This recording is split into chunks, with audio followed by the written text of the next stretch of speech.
Hinihintay pa rin ni Justice Secretary Laila De Lima ang courtesy resignation ng 3 pang NBI Deputy Directors. Kaugnay nito, hindi na pinasusumente ni De Lima ng courtesy resignation si Deputy Director Virgilio Mendez dahil na rin sa tiwala ng kalihim sa kanya. Si Noel Perfecto ang ating tagapagbalita. 3 pang mga Deputy Directors ang hindi pa nakapagsumite ng kanilang courtesy resignation sa kalihim ng hustisya. Ito ay sina Deputy Director Reynaldo Esmeralda, Ruel Lasala at Rick Chong.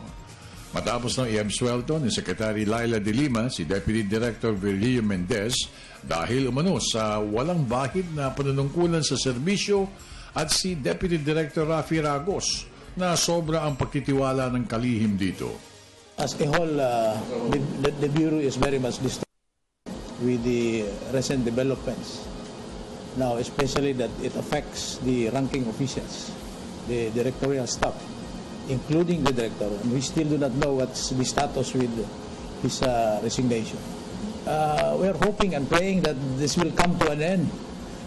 We cannot just, just like an ordinary family home. Kung wala kaming ulo, mahirap din eh.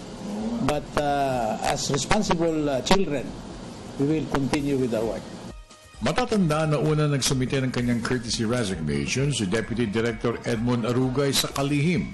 Effectivity nito ay Setyembre 14, 2013. Lahat ng mga opisyalis ng Bureau ay nakaantabay sa resulta ng inihain na resignations ni na Director Donatos Rojas Jr. at ni Edmond Arugay mula sa mga kinaukulan. Bagamat nagulintang ang buong ahensya sa mabilis na pangyayari nitong nakaraang mga araw, kung saan mismo si Secretary De Lima ang nagpahayag ng kalungkutan sa pagkadiskubre ng Pangulong Pinoy ng kakulangan ng mga operatibo ng partikularang opisyalis ng NBI na matukoy ang mga espiya na nagbibigay ng impormasyon sa pinakautak ng multibilyong pisong halaga ng PDAF at 700 milyong pisong malampaya fund scam na si Janet Lim Napoles. Dahilan ng pagkawala o pagtakas nito sa sonang inilatag ng mga operatiba ng National Bureau of Investigation. Inamin ni NBI Assistant Director Luigi De Lemos na mababa ang moral ng mga opisyalis at kawani ng Bureau.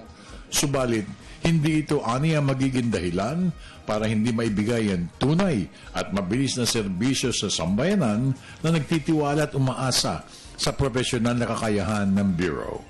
Being the most senior officer in the NBI, I will stand for the Bureau at mag-aantay kami kung ano ang guidance ni Secretary.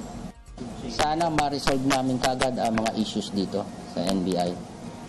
At kung ang pinag-uusapan ay yung panawagan para mag-resign ang mga deputies, personal call po ng mga deputies yan. Sila po ang makakapag-desisyon dyan. Ng PDB4 sina Deputy Director Rafi Ragos at Rick Chong upang makuha ang kanilang reaksyon sa mga nangyayari sa ahensya.